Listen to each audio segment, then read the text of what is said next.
자, 우선 HR도가 뭔지를 배워야 되겠지. HR도.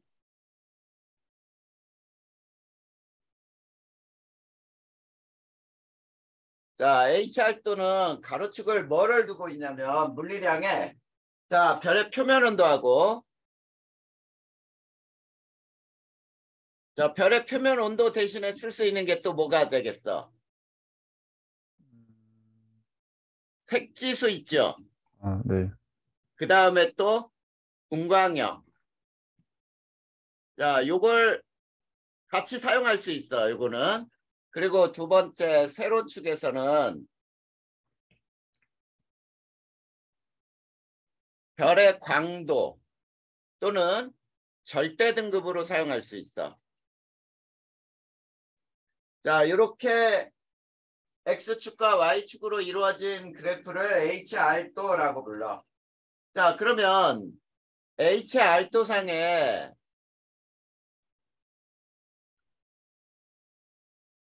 특징은 어떤 특징이 있는지를 또 한번 보면은 거기 뭐라고 나와 있는지 한번 볼까요? 가로축에서 왼쪽 위로 갈수록 표면 온도는 높고 색지수는 마이너스 푸른색 별. 자, 가로축에서 왼쪽 위로 갈수록 표면 온도 높고 그 다음에 색지수는 마이너스 값을 띠고 그 다음에 또 뭐라고 나와 있어? 푸른색 별이다 이렇게 나와 있죠.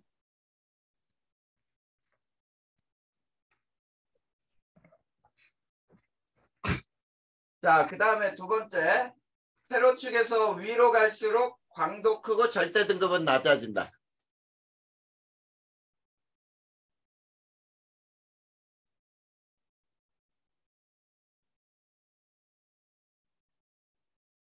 자, 세로축에서는 위로 갈수록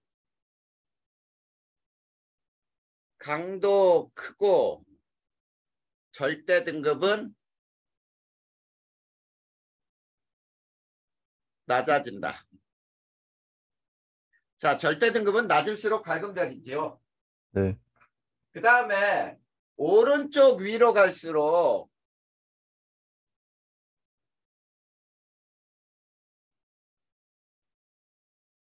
자, 오른쪽 위로 갈수록은 그럼 어떻게 되냐면 자, 광도는 증가해요.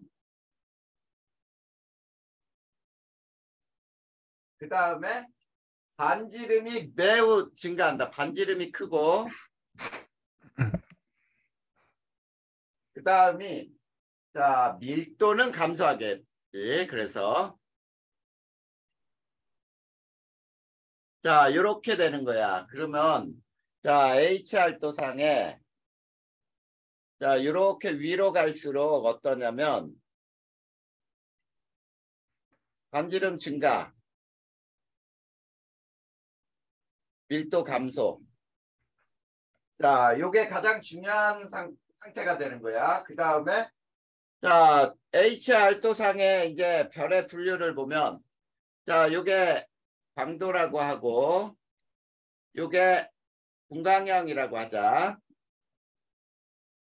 자, 그랬을 때 왼쪽 위에서 오른쪽 아래로 이런 띠 모양으로 나타나는 거를 우리는 주계열성이라고 불러. 자, 주계열성의 오른쪽 위에 거성, 그 다음에 그 위쪽이 초거성, 그 다음에 왼쪽 아래에 요 별이 그룹이 백색 외성이에요. 자, 이런 위치로 이렇게 별이 분류가 될 수 있어. 자, 그러면 자, HR도상에서 이 얘네들 주계열성, 거성, 초거성, 백색 외성을 살펴봐야 되겠죠? 자, 그래서 세 번째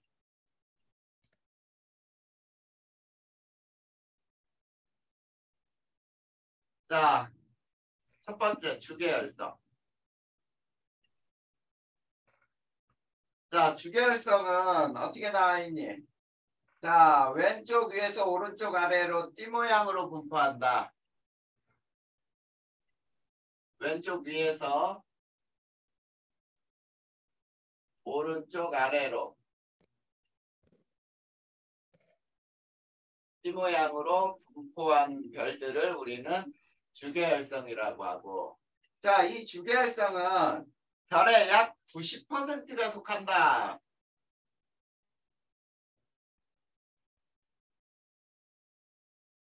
자, 별의 약 90%가 속한다는 말은, 자, 별도 진화하는 과정에서 주계열성에서 가장 오래 머문다 이런 얘기죠. 네. 진화 속도가, 자, 오른쪽 아래로 갈수록, 요거는 우선, 자, 진화 속도가, 자, 별의 일생 중 가장 긴 시간을 지낸다. 이것도 기본적으로 알아야 되고. 자, 그 다음에 또 뭐라고 나와 있는지 봐봐. 왼쪽 위로 갈수록, 주대열성에서는 왼쪽 위로 갈수록 표면 온도는 높고, 그 다음에 또 뭐라 그랬어요? 광도 크고 질량과 반지름이 크다. 광도 크고 질량과 반지름이 크다. 그러면서 또 하나 알아둬야 돼. 왼쪽 위로 갈수록 주계열성은 진화 속도가 빨라요.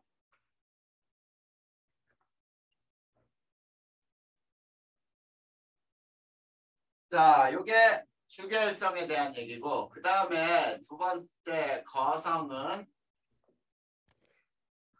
자, 주계열성의 오른쪽, 자, HR도상에, 자, 주계열성을 오른쪽 위에 분포해요. 자, 그 다음에 얘는 표면 온도는 낮은데, 오른쪽은 표면 온도가 낮은 건데, 표면 온도는 낮으나 반지름이 커서 광도가 커요. 그 다음에 밀도는 주계열성보다 작아. 자, 요게 거성이고, 세 번째 후거성은, 자, HR도상의 거성 위쪽이야.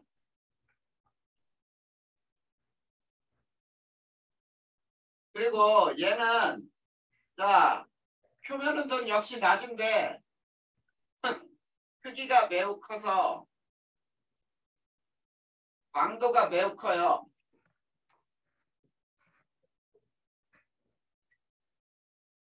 거성보다 훨씬 더 커, 광도가. 그 다음에, 자, 밀도는 거성보다 작겠지.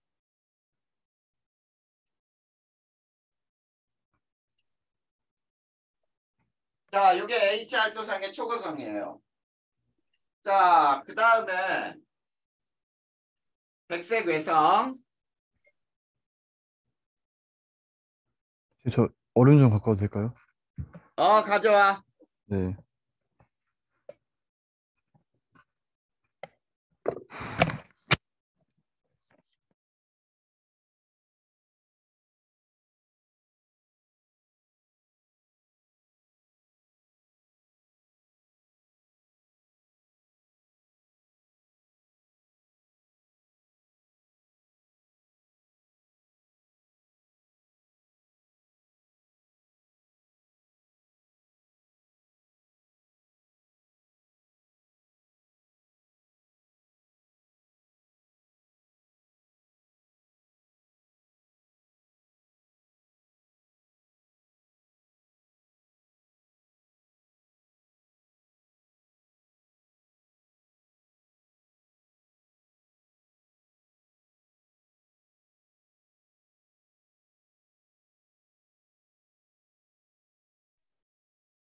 좋습니다.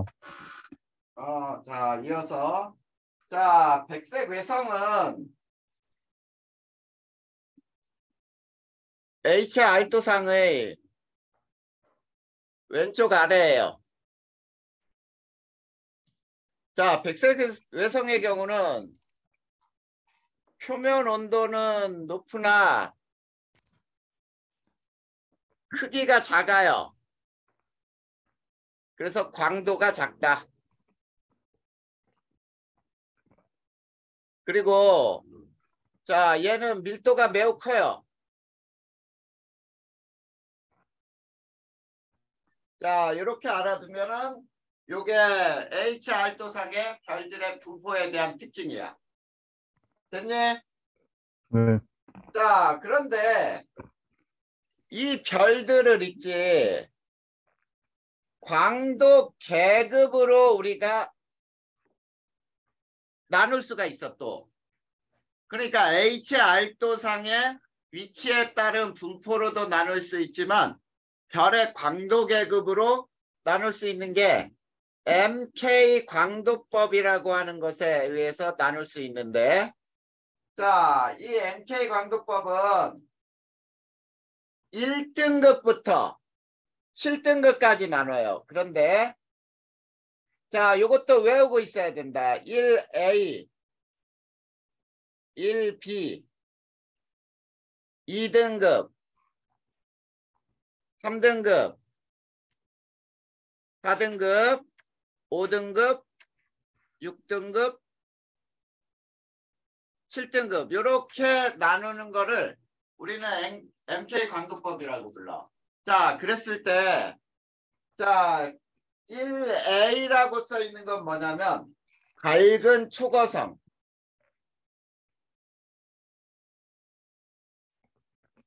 그리고 1B는 덜 밝은 초거성. 자, 그 다음에 2등급은 밝은 거성. 그 다음이 3등급이 그냥 거성이에요. 자, 4등급은 준거성. 그 다음에 5등급이 주계열성. 자, 6등급은 준외성. 그 다음에 7등급이 백색외성이에요. 자, 이렇게 1등급부터 해서 또 7등급까지 나눈 MK 광도법이라고 부르는 거에서 자, 왼쪽으로 갈수록 광도하고 반지름이 초거성이니까 되게 크겠죠. 광도와 반지름이 증가해요. 자, 오른쪽으로 가면 당연히 광도와 반지름은 감소하겠지.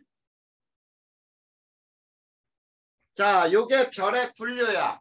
그래서 별을 분류하는 방법에는 자, HR도상 위치에 따른 분류와 그 다음에 밝기에 따라 MK 강도법으로 밝기에 따라 이렇게 분류도 할 수 있다 이런 얘기예요. 됐니? 네. 네. 자, 이제 별의 진화를 볼 거야.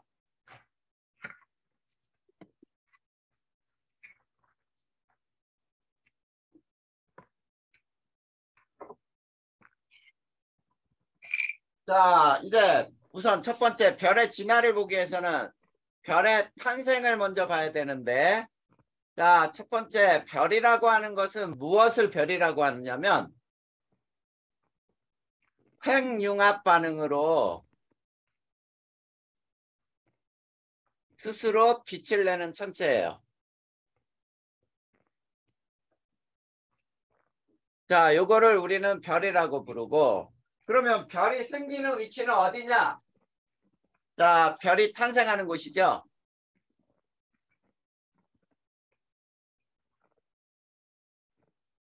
자, 별이 탄생하는 곳은 자, 밀도가 크고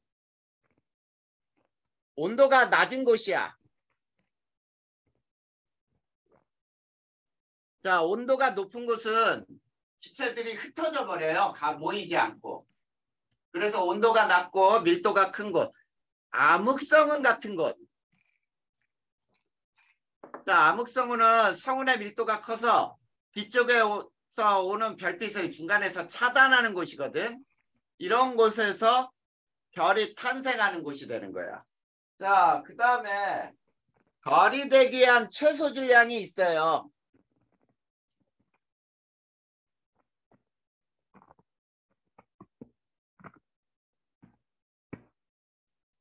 자, 별이 되기 위한 최소 질량은 태양 질량의 0.08배 이상이어야 돼. 자, 이건 이제 별의 일반적인 내용에 대한 얘기고, 이제 별의 탄생 과정은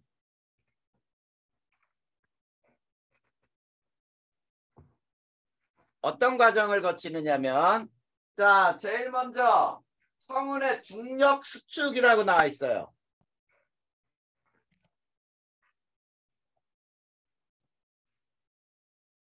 자, 성운의 중력 수축을 하게 되면은, 자, 성운 크기가 감소하고 밀도는 증가하고 중심 온도가 증가해요.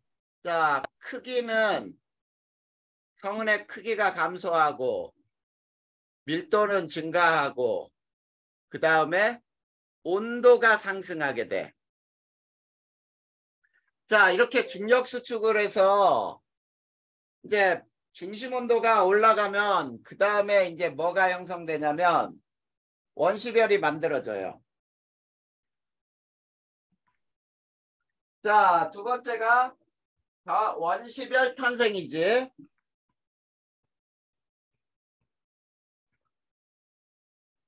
자, 원시별이 탄생할 때, 자, 어떻게 되는 거냐면, 중력 수축으로 중심 온도가 증가하면서, 자, 원시별에 도달한단 말이야. 자, 중력 수축으로 온도가 상승하면서 원시별이 생성이 돼요. 그러면 원시별이라고 하는 거에서 우리가 그 다음 단계가 뭐냐면 전주계열 단계 별이라고 나와 있죠. 네. 전주계열 단계 별.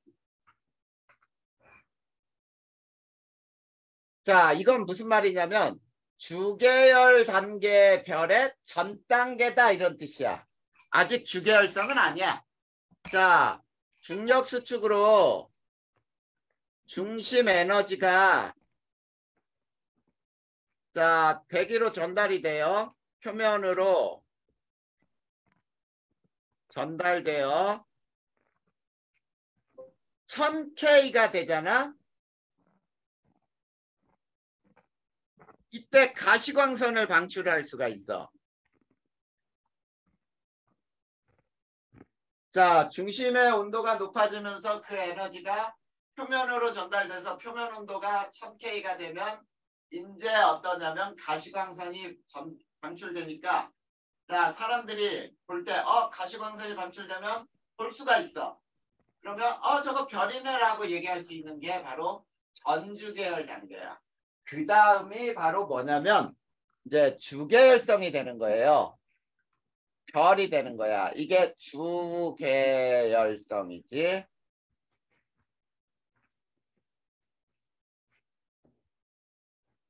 자, 별이 탄생하게 되는데 자, 전주계열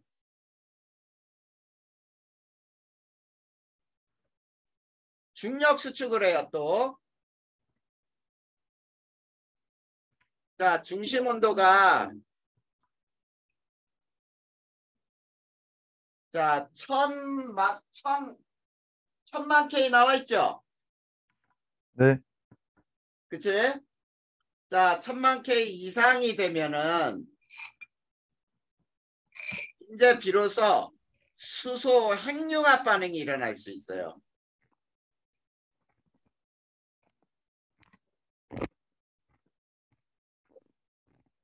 자, 수소 핵융합 반응이 일어나는 이 별이 주계열성이 되는 거야.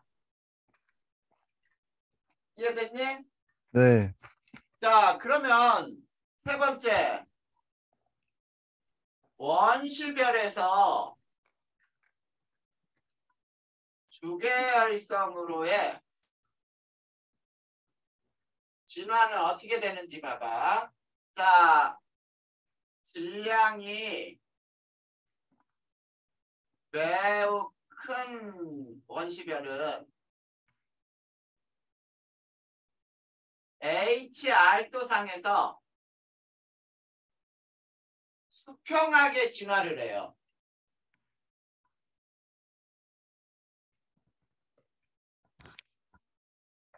자, 그리고 질량이 매우 큰 원시별들은 주계열로 도달하는 시간이 매우 짧아. 즉, 진화 속도가 빨라요.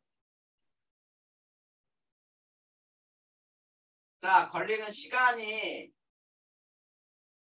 짧다라는 얘기와 같겠지. 원시별에서 주계열로 올 때. 그 다음에 두 번째. 질량이 작은 원시별은 자, HR도상에서 수직하게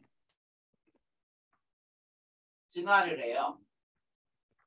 그리고 진화 속도가 매우 느려요.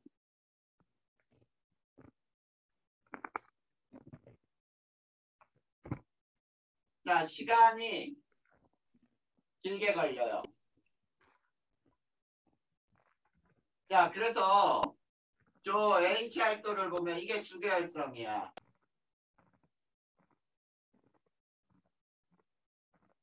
자, 여기에 있는 질량이 큰 원시별은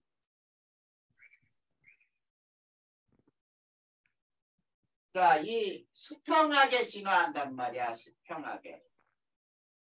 그래서 왼쪽 위에 주계열성을 만들겠지. 자, 그런데 그 밑에 있는 놈들은 이렇게 진화하기도 하고 여기에 있는 놈들은 이렇게 수직으로 질량이 작은 원시별은 오른쪽 아래로 수직으로 진화를 해요. 이해됐니? 네. 자, 이렇게 해서 이제 주계열성이 만들어지면 여기에서 이제 주계열성의 특징 중에 자, 요거만 알아도 돼요. 자, 거기에 뭐가 나와 있는지 한번 봐봐. 질량과 강도 관계, 질량 반지름 관계가 나와 있니?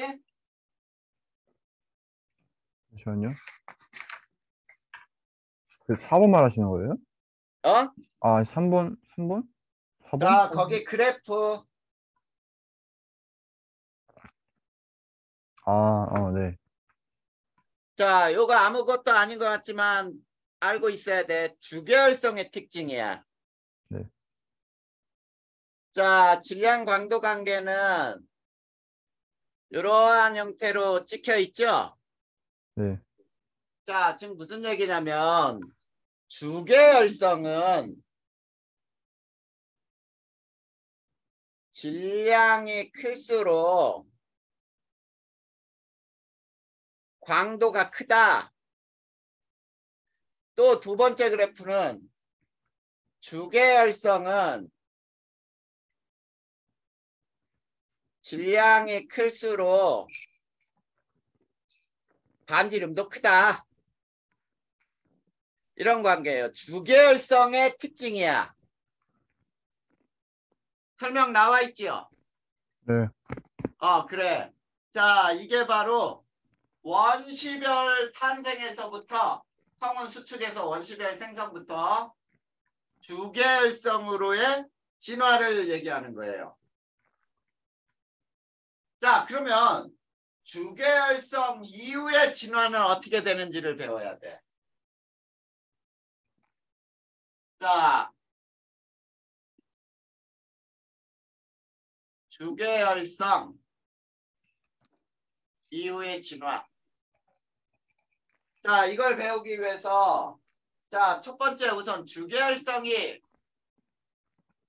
뭔지를 먼저 거기에 나와 있죠.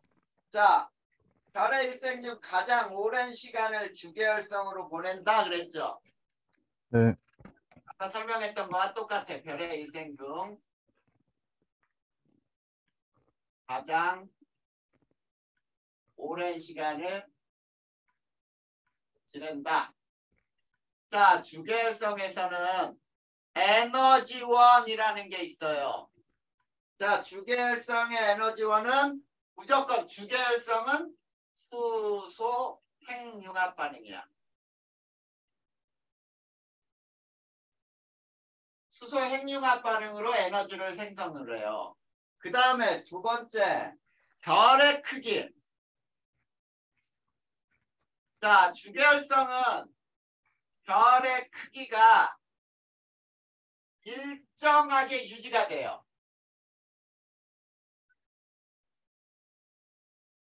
자, 별의 크기가 변하지 않는다는 얘기야. 그러면 왜 별의 크기가 일정하게 유지되냐면 팽창하려는 압력과 수축하려는 중력의 크기가 같은 상태에 있기 때문에 별의 크기가 일정해요. 자, 그런데 이 상태를 우리는 뭐라고 부르냐면 정역학 평형 상태라고 불러. 자, 정역학 평형 상태에 있다라는 얘기인데, 자, 어떤 경우에는 이런 시험에도 나왔었다. 어떤 시험이 나왔냐면, 자, 봐.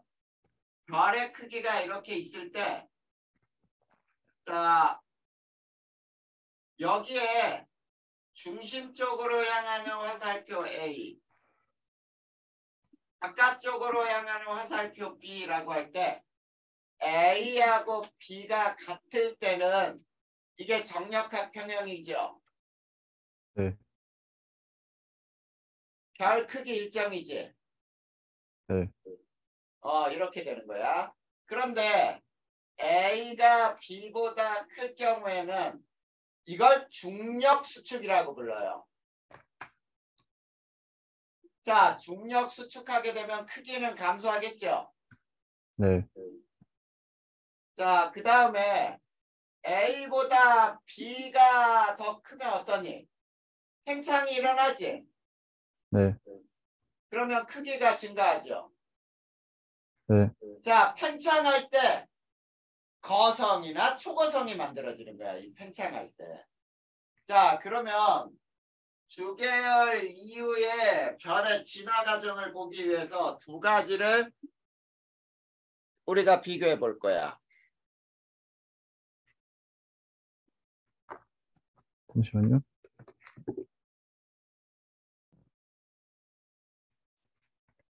자, 주계열성 이후의 진화는 두 가지로 나눈다. 질량이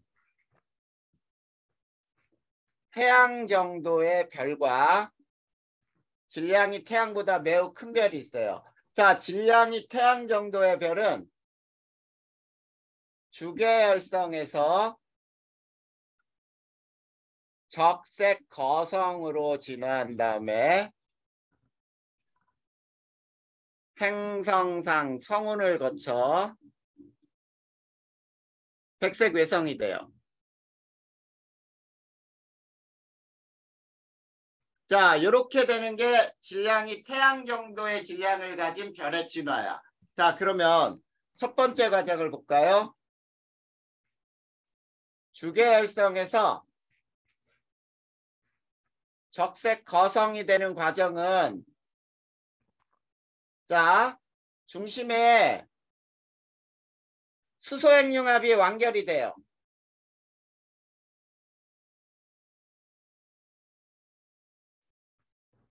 자, 수소핵융합 반응이 종결을 하면서 중력 수축을 해. 자, 중심에 헬륨 핵이 됐죠. 수소 핵융합이 모두 종결이 됐다는 얘기는 중심이 헬륨 핵으로 변했다는 얘기야. 그러면 수소 핵이 있을 때보다 중력이 더 커져. 그러면 중력 수축을 해요. 그러면서 어떻게 되냐면 중심 온도가 상승을 해. 자, 중심 온도가 상승하게 되면 중심은 이제 뭐가 되냐면 1억 5천만을 더 증가하게 되면서 자, 1억 5천만 K 이상이 되면서 헬륨 핵융합 반응이 일어나요.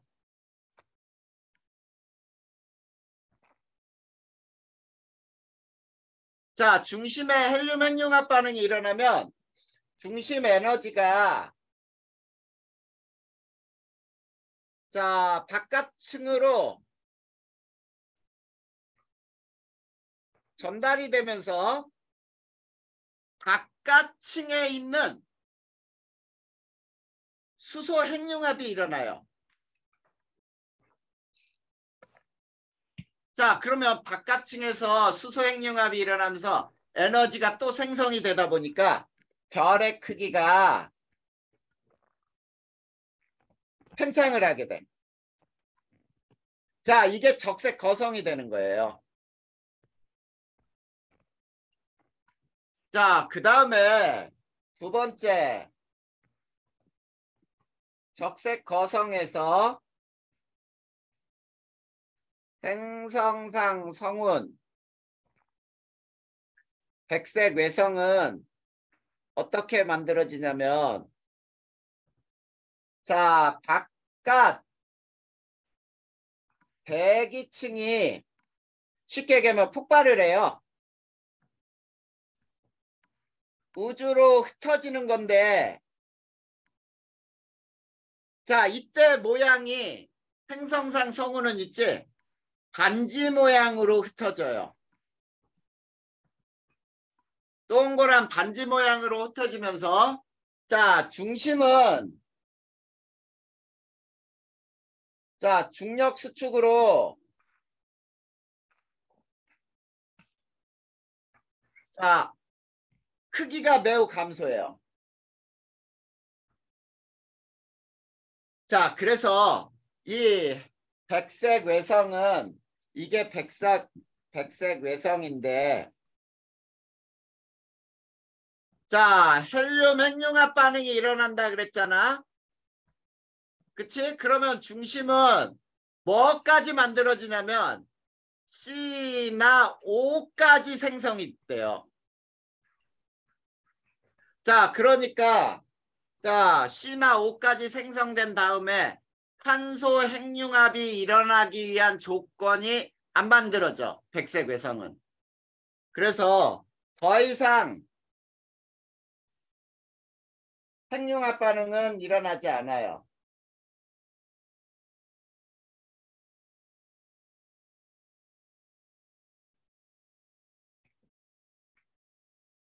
자, 훨씬 높은 온도가 필요한데 그만큼의 온도를 만족하지 못하니까 산소가 중심에 만들어진 상태에서 발의 최종 단계가 멈춰지는 거야. 자, 그래서 우리가 요걸 그림으로 한번 내부 구조를 그려보잖아. 그럼 이렇게 그려져요. 자, 여기에 C나 O가 있고 그 다음 층에는 헬륨이 있고 그 다음 층에는 수소가 있어요. 이게 별의 최종 단계야. 자, 별의 최종 단계가 이런 그림이 나오면 질량이 태양 정도의 별의 진화 과정 중에 마지막 단계구나 이렇게 알아야 되겠지. 자, 그 다음에 두 번째는 질량이 태양보다 매우 큰 별. 자, 질량이 태양보다 매우 큰 별은 어떤 상태로 진화가 일어나냐면 주계열성에서 초고성으로 진화한 다음에 초신성 폭발이 일어나요. 그 다음에 중성자별이나 블랙홀이 돼요. 자, 이런 과정을 거치는 게 질량이 태양보다 매우 큰 별이야. 자, 그 중에 첫 번째 유계열성에서 초고성이 될 때는 자 역시 중심은 수소 핵융합이 종결이 되고 그러면 중력 수축이 일어나고 그리고 중심 온도가 상승함에 따라 헬륨 핵융합이 일어난 다음에 자 다시 중력 수축. 그래서 또 중심 온도는 상승해. 자 중심 온도 상승해서 핵 융합 반응이 계속 일어나다가 철까지 만들어져요. 자 중심에 철 원자핵까지 만들어지고 그다음에 자 중심 에너지가 자 외부로 전달되어 대기층에서는 핵융합이 또 일어나요. 자 수소층에서는 수소핵융합이 일어나고 헬륨층에서는 헬륨핵융합 반응이 계속 일어날 수 있어. 그래서 자 별의 크기가 매우 커져요. 팽창을 해. 이게 초고성이 되는 거야. 자 이렇게 팽창한 다음에 이제는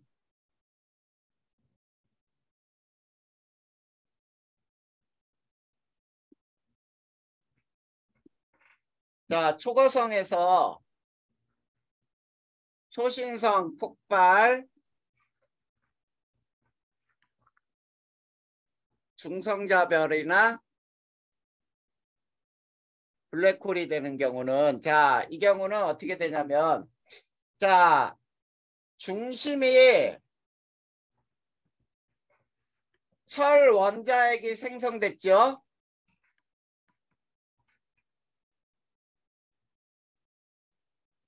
중력이 매우 커져요.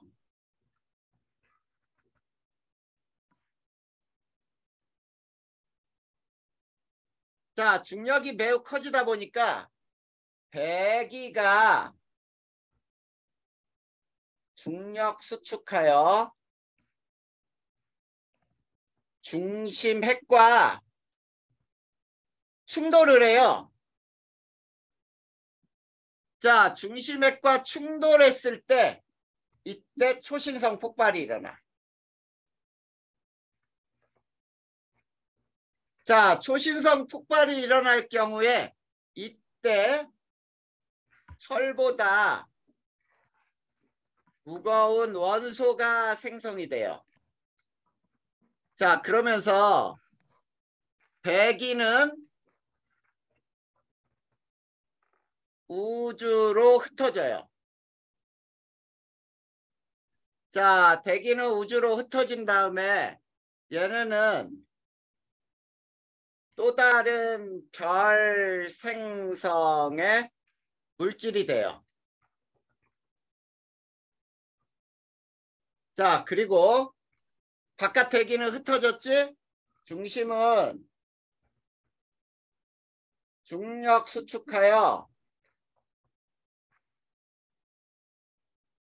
중성자별 내지는 블랙홀이 돼요.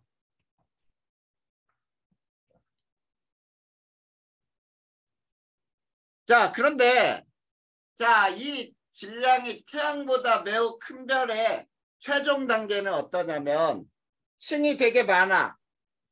자 중심에 철, 그 다음에 규소나 황, 마그네슘, 탄소, 산소, 그 다음에 헬륨, 그 다음에 수소층. 자, 이게 별의 최종 단계예요.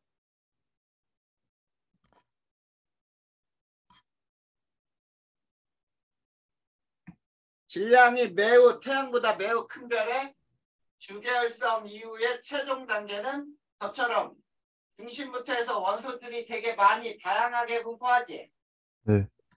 이 두 가지로 비교하면은 질량이 태양 정도의 별인지 아니면 질량이 태양보다 매우 큰 별인지 구별할 수 있겠죠.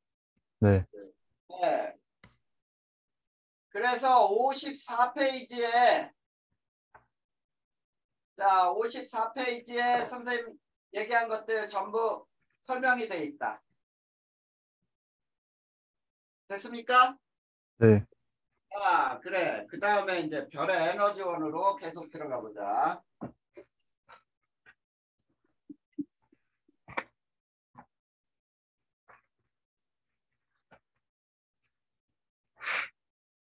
자, 첫 번째 별의 에너지원 이렇게 나와 있죠.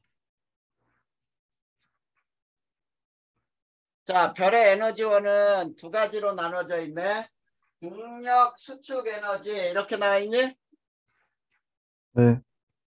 중력 수축 에너지는 가장 중요한 에너지 중에 하나인데 얘는 원시별 생성에 가장 중요한 에너지예요. 원시별 생성에 있어서 가장 중요한 에너지야. 자, 그 다음에 이 중력 수축 에너지는 별의 진화 과정에서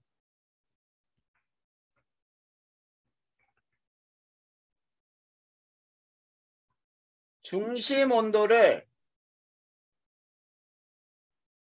높이는 역할을 하는 게 바로 이 중력 수축 에너지예요. 그래서 아까 우리가 별의 주계열성 이후의 진화 보니까 수소 핵융합 반응, 그 다음 중력 수축, 중심 온도 상승, 그 다음 헬륨 핵융합 반응 막 이렇게 나오잖아.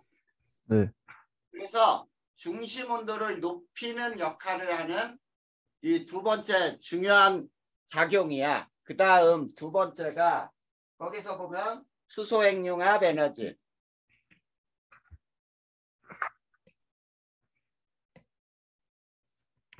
자, 수소 핵융합 에너지는 주계열성의 가장 주된 에너지다.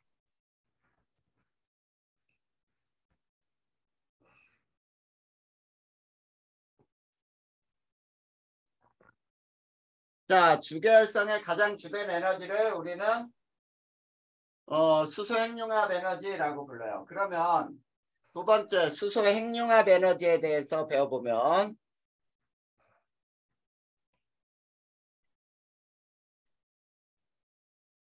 자, 수소 핵융합 에너지 뭐라고 나와 있냐면 수소 핵융합 반응이라고 나와 있죠.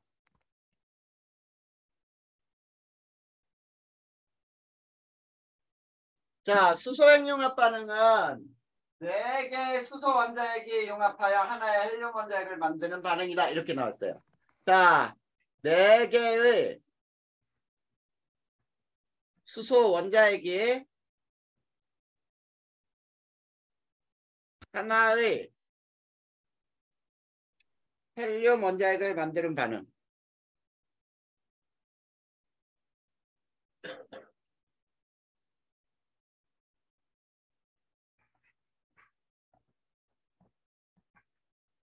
자, 이때 이렇게 사용하면 돼요. H 4개가 헬륨 하나를 만드는 반응이야. 그런데 여기에서 질량 결손이 발생해요.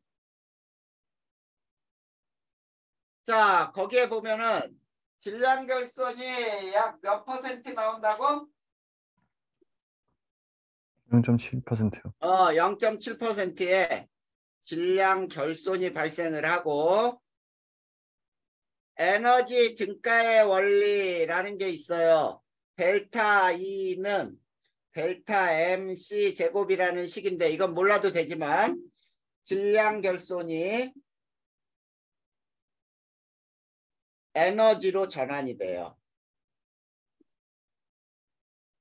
자, 이렇게 에너지로 전환되는데 그러면 자, 주계열성은 수소핵융합 반응으로 계속 진행될수록 질량은 계속 감소하겠다. 그치?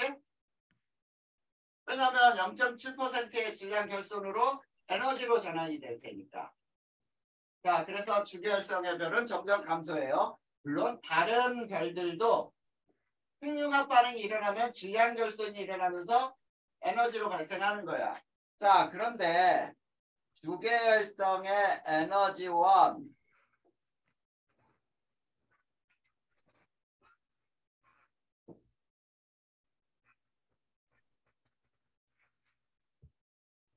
자, 주계열성의 에너지원은 뭐라고 나와 있냐면 자, 원시별 중력 수축으로 중심 온도가 1000만 K 이상이 되어야 수소 핵융합 반응이 일어나기 시작하여 에너지를 생성하여 빛을 낸다. 자,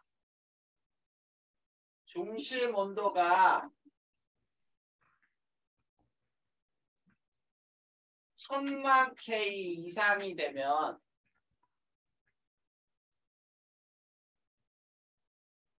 수소 핵융합 반응으로 자, 에너지를 생성하게 된다. 이런 뜻이에요. 자, 그러면 수소핵융합 반응의 종류는 몇 종류가 있는지를 또 배워야 돼.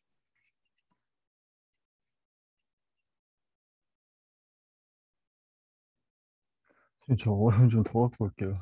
어? 얼음 좀 더 갖고 올게요. 더 가져와. 네.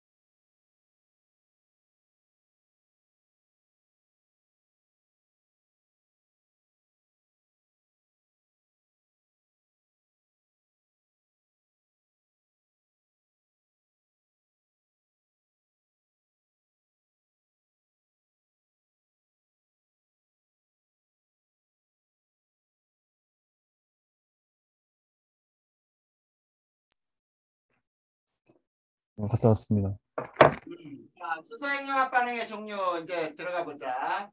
첫 번째는 TP 반응이 있어요. 이거를 뭐라고 부르냐면 양성자 반응이라고 불러.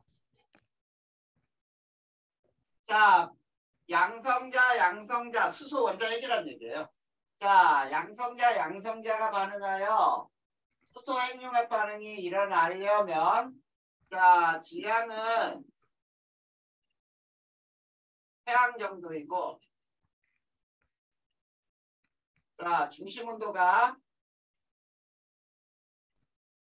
1800만 K 이하일 때 자, 이때 일어나는 반응이 PP 반응인데 결과는 어떤 결과가 생기냐면 4개의 수소가 하나의 헬륨 원자핵을 만드는 반응이에요.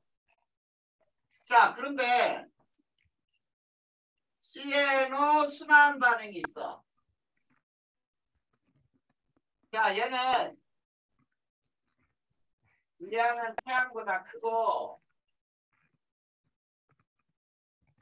자, 중심 온도는 1800만 K 이상일 때 일어나는 반응이야.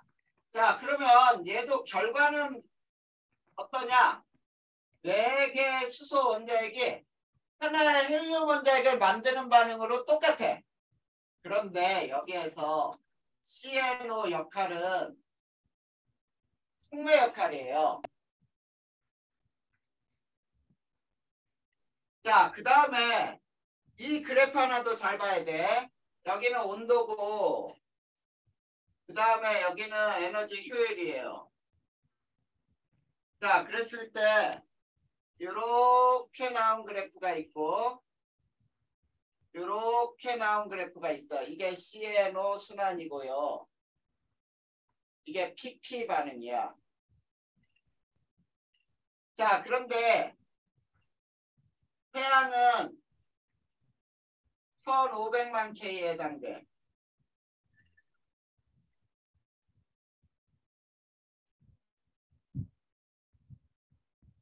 자, 요점이 1800만이겠지? 알겠냐? 네. 자, 근데 잘 봐봐. 여기에서 태양은 PP 반응만 일어날까? 음, 아닐 것 같은데요. 아니지. 요 그래프 보면은 CNO 순환 반응도 일어나잖아, 요즘. 네. 근데 CP 반응이 훨씬 우세하게 일어나는 거야. 자, 만약에 여기에 그래프가 하나 이렇게 더 있다면은 이거는 무슨 반응이겠냐? 수소 핵융합일까? 헬륨인가요? 그렇지. 이때는 헬륨 핵융합이 돼. 알겠지? 네. 자, 요 두 개는 수소 핵융합이야.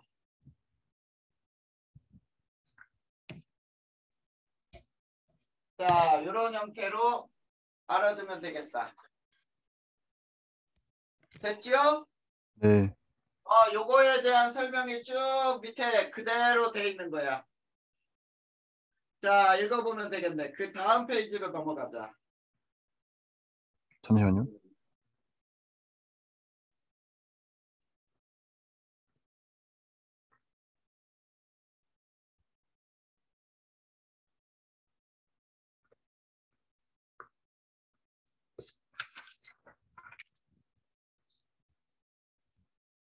이거 다 했어요. 자, 그 다음에 별의 내부 구조가 나와요.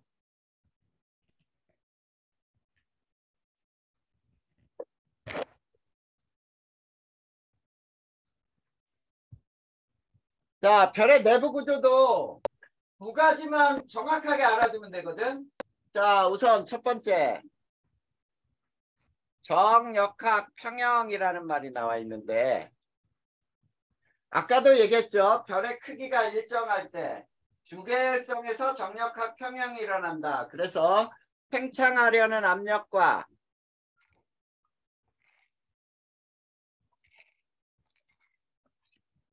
수축하려는 중력의 크기가 같을 때를 우리는 정역학 평형이라고 했죠. 맞니? 네. 자, 주계열성은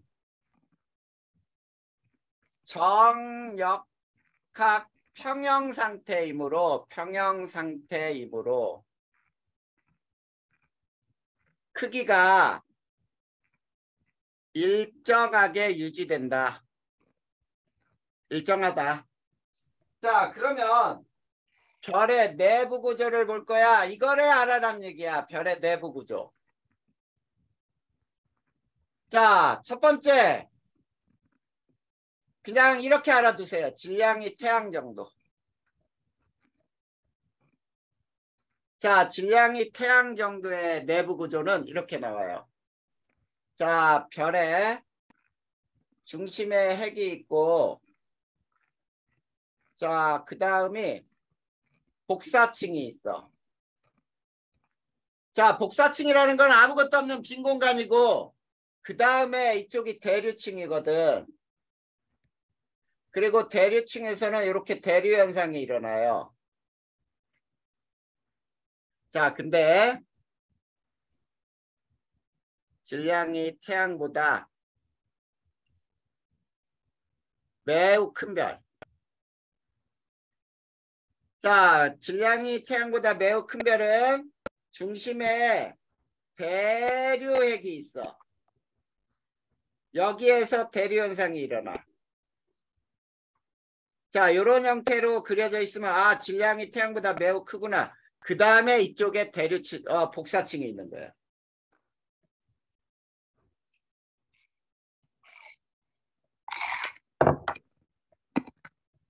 이해되니? 네. 자, 그 다음에 별 진화의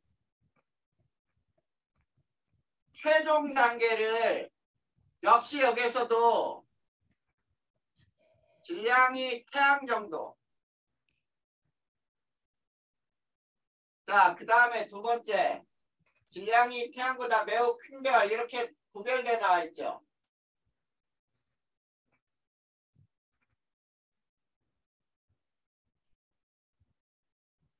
자, 아까 그렸던 그림이다. 자, 중심에 C나 O가 있고 그 다음에 헬륨이 있고 그 다음 수소층이 있어. 근데 질량이 태양보다 매우 큰 별은 아까 중심에 뭐가 있다 그랬어? 철이요. 철원자액이 있어요. 그 다음에 이게 층이 매우 다양하다 그랬지? 네. 그래. 이렇게만 알아두면 돼. 알겠니? 네. 이렇게 해서 여기까지 역시 오늘 배운 것들 외워야 되겠지? 네. 어때? 진도를 조금 더 나가줄까? 어차피 두 번을 해야 돼. 진도 다 나가려면. 선생님이 볼 때는 이 정도에서 맞춰서 외우는 게 나을 것 같아. 어떠냐, 선아야? 이 다음엔 좀 다른 내용이죠? 다 여기, 내용이 완전히 달라. 이제 외계 행성을 찾는 방법. 그리고 나서 외부 은하.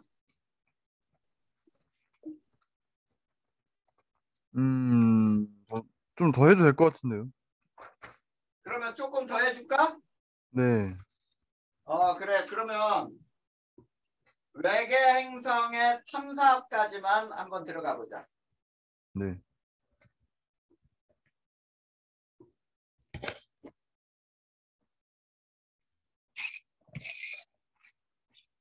자, 외계 행성의 탐사법이야. 행성 탐사법. 자, 첫 번째. 거기에는 식현상 이용하는 방법이 있어요. 자, 식현상 이용은 쉽게 설명해 보자. 자, 별 주변을 공전하는 행성에 의해 별의 일부가 가려져요.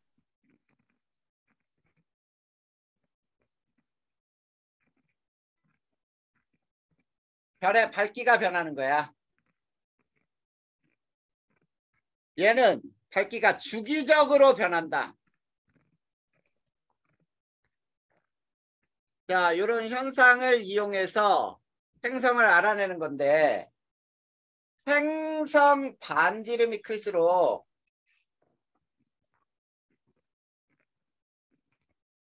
별의 밝기가 크게 변해요.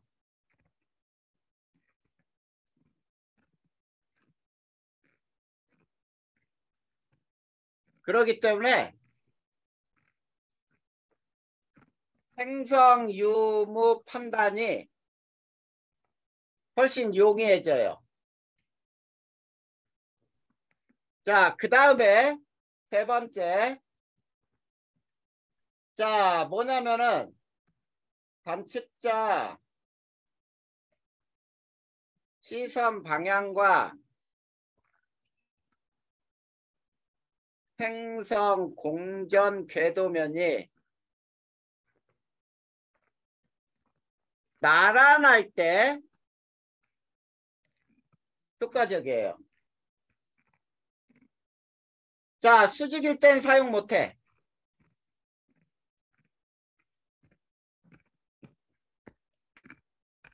약간 어긋나, 약간 기울어져도 사용할 수 있지만 수직일 땐 사용 못해요. 자, 그 다음에 행성이 별을 가릴 때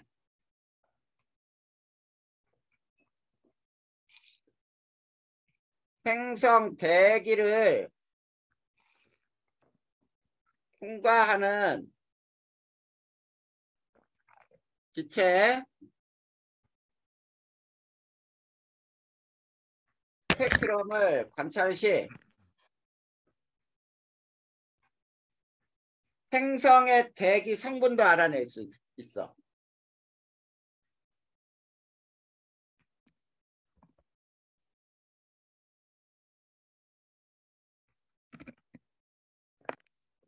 자, 이런 말들이 써있죠. 됐니? 네. 자, 그러면 이제 이렇게 되는 거야. 여기에 별이 있을 때, 자, 별이 이렇게 돈다라고 보자, 행성이. 자, 행성이 이렇게 도는데, 자, 수직과, 자, 이렇게, 궤도면이, 이렇게 보면 요 궤도면이 있지. 이것과 나란하죠? 근데 이렇게 밑에서 쳐다볼 때는 안 된단 말이야.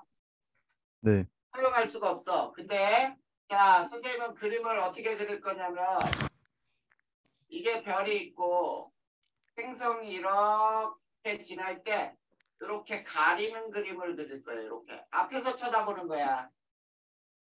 밑에서 쳐다보는 게 아니라 앞에서. 그러면 밝기가 어떻게 변하냐면 이렇게 변하겠죠. 들어가기 시작하는 순간 점점 어두워졌다가 그 다음 계속 통과하는 동안에 가리는 면적이 똑같지. 네. 그리고 이렇게 튀어나오고 이렇게 튀어나올 때까지 쭉 어둡다가 점점 밝아져서 이렇게 변할 거야. 그쵸? 네. 자, 그럴 때 자, 요 높이를 결정하는 거는 뭐가 결정할까? 행성 반지름? 행성의 반지름이 결정. 자, 그러면 요 시간은 누가 결정할까?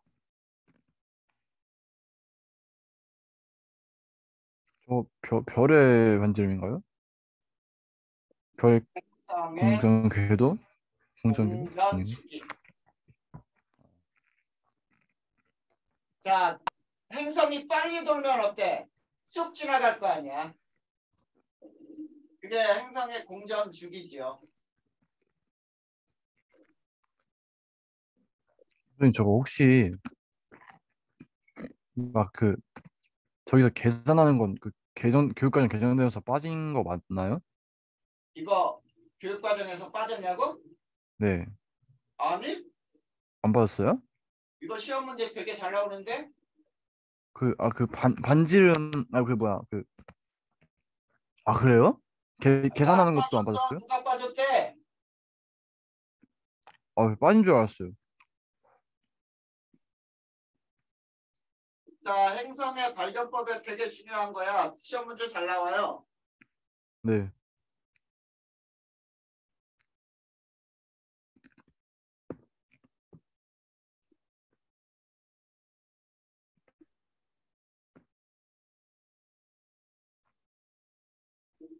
자, 이제 두 번째가 뭐냐면,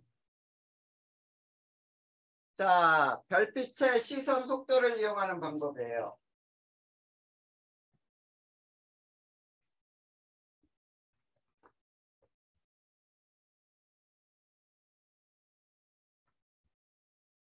자, 이건 무슨 현상이냐면, 도플러 현상을 이용하는 거다. 이런 얘기야.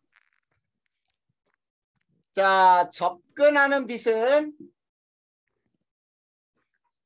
우리는 이거를 청색 편의가 일어난다 라고 하고 시선 속도는 마이너스라고 표현해. 나로부터 후퇴하는 후퇴하는 빛은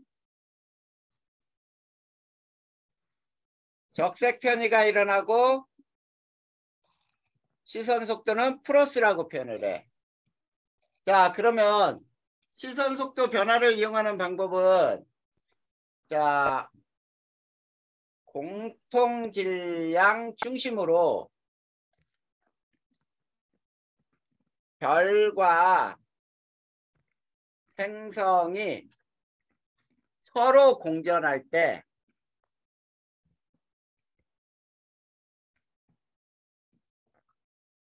자, 사용하는 방법이에요. 자, 그랬을 때 별의 질량이 크고, 별의 질량이 크고가 아니고 다시 행성의 질량이 크고 별에 가까울수록 시선 속도 변화량이 별빛의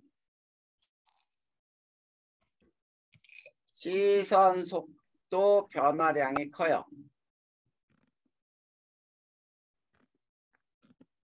커서 알기 쉬워요. 그 다음에 얘도 역시 관측자 시선 방향과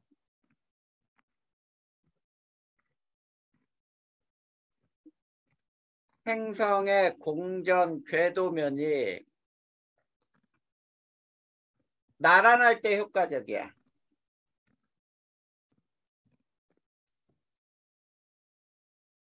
얘도 역시 수직일 때 사용할 수 없어요. 알겠니? 네. 자, 그 다음에 또 뭐라고 나있냐면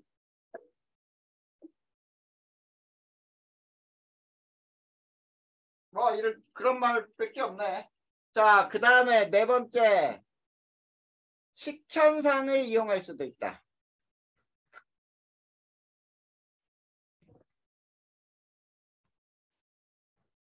자, 이게 무슨 말인지 한번 보자. 자, 이거는 자, 이렇게 되는 거예요. 별도 공전을 하고 행성도 공전을 해. 자, 요 가운데 요 점이 공통질량이라고 불러요. 공통질량 중심. 자, 별이 여기에 있을 때 별도 이렇게 돌면은 행성도 이렇게 돌아. 자, 행성은 여기 있어야 돼요. 이게 T1일 때 얘도 T1이야. 그리고 여기에 별이 T2이면은 행성은 여기 있어요. 이게 T2. 별이 여기 T3일 때 행성은 여기 T3. 그 다음에 별이 여기 T4일 때 행성은 여기 T4가 돼. 자, 여기 잘 봐봐. 여기에서 이렇게 쳐다본다고 해보자. 밑에서 보는 게 아니라 이 면에 일치하는 면으로 보는 거야. 자, 여기에 사람이 지구가 있는데, 자, 이 별빛은 지구 쪽으로 나오는 쪽이지. 네. 이게 청색변이가 일어나요. 그리고 시선 속도는 마이너스. 근데 이 별은 저 안쪽으로 들어가는 쪽이죠. 네. 적색편이가 일어나. 그리고 시선 속도는 플러스예요. 플러스로 가장 큰데 그러면 이거를 그림으로 한번 그려보자라. 자, 네. 어떻게 그림이 그려지냐면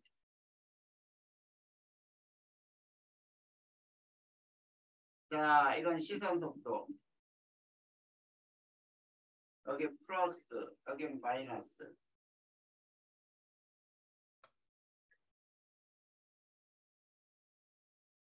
자, 이렇게 그려질 때 시선 속도가 제일 큰 여기가 어디냐면 T3. 그러면 여기는 T2. 요 점이 T4. 여기는 T1. 여기는 T2. 자, T2에서 T2까지가 어때? 공전 주기가 되겠지? 네. 자, 그 다음에 식현상을 이용한다고 보자. 자, 식현상 이용하는 그래프는 자, 여기가 밝히고 자, 아래 가로축은 시간이에요. 자, 가로축이 시간일 때, 잘 봐. 행성이 T4에 있고, 별이 T4에 있을 때, 자, 행성이 별 앞쪽에 있죠. 그 순간 별빛이 가려질 수 있지. 네. 그래서 이렇게 돼요. 밝기는 쭉 일정하다가 순간 어두워졌다. 그 다음에 또 쭉 일정하다가 순간 어두워졌다. 다시 밝아져요. 자, 여기가 어디냐면 T4. 여기도 T4. 그러면 T2, T1, T2, T3, T1, T2, T3 이렇게 나눌 수 있겠지. 네. 네, 이게 바로 중심별의 시선 속도 변화를 이용한 방법이야. 자, 그래서 58페이지에 식형상 그리기, 요 그림 그리라는 뜻이에요. 그리고 이거 시선 속도 요것도 그려놔야 돼. 네.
다 썼나요?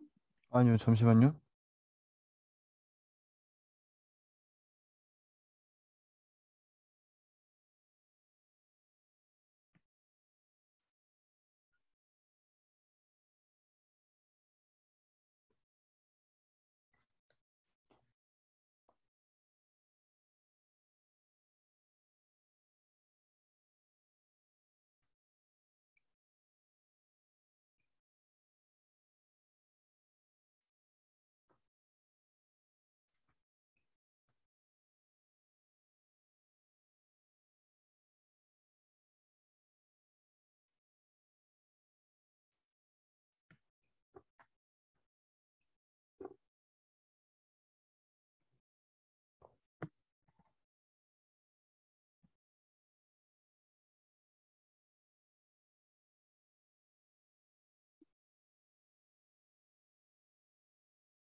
네, 다 썼어요.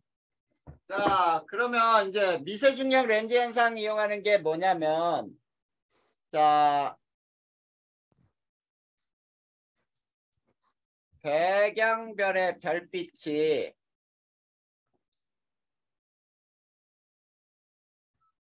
중심별의 중력에 의해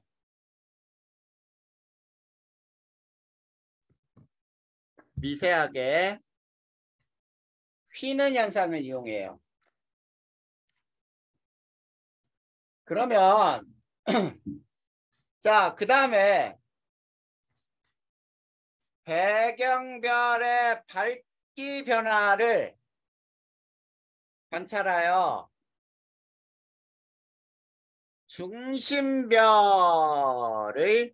행성 유무를 판단하는 거예요. 자, 그러면 배경별은 뭐냐? 멀리 있는 별. 중심별은 뭐냐? 가까운 별.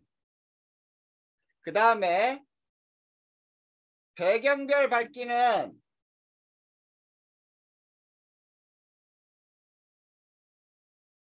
주기적으로 변화하지 않아요.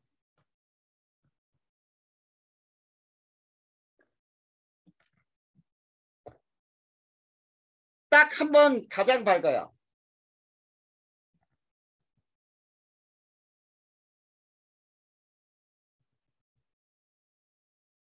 자, 그 다음 얘는 관측자 시선 방향과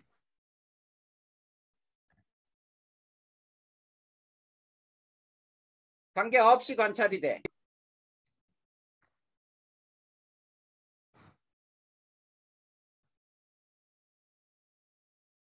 자, 그 다음에 지속적 관찰로 알아낼 수 있어요.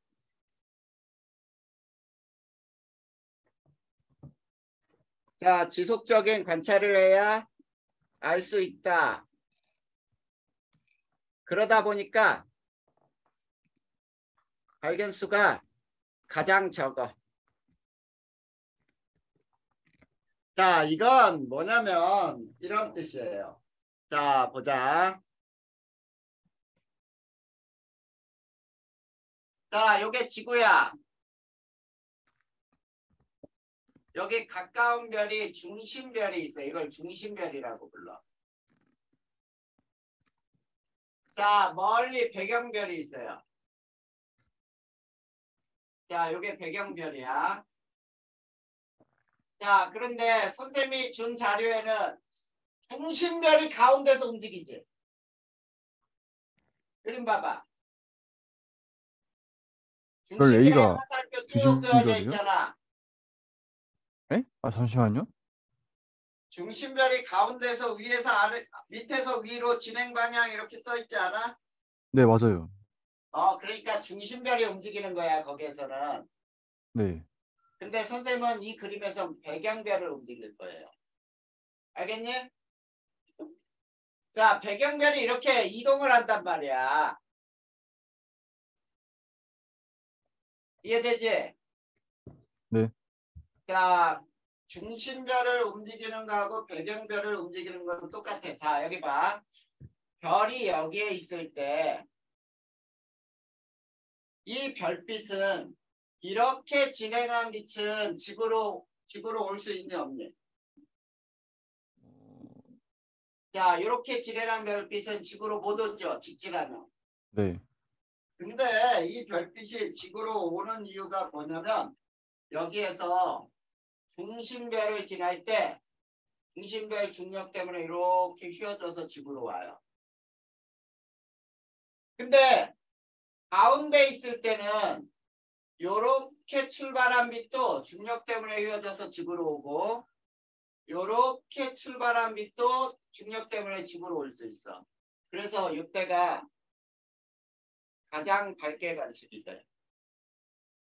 그리고 별이 여기 있을 때는 어떠니? 요렇게 온 빛이 이렇게 중력 때문에 올 수 있겠지? 네. 그래. 그리고 만약에 이 중심별에 행성이 있다면 이렇게 있다면 자, 그 그림을 선생님이 두 개를 그릴 거예요. 자, 여기는 배경별 밝기야. 여기는 중심별에 행성이 없을 때. 자, 배경별의 밝기가 쭉 밝아졌다, 가장 밝아졌다가 쭉 어두워져요. 아주 매끈하게 변하지. 네. 근데 배경별 밝기가 중심별에 행성이 있으면 자, 별빛이 행성에 의해서도 별빛이 변해요. 이렇게 변하다가 이런 데서 뾰족 이렇게 변할 수가 있거든. 요 변화들은 행성 때문에 나타나는 거야. 자, 이게 뒤쪽에 나타날 수도 있고 요 앞쪽에서 이렇게 나타날 수도 있겠지. 알겠니? 네. 그래. 그래서 행성이 있을 때와 없을 때 이런 차이가 생기더란 얘기야. 자, 그 다음에 맨 마지막으로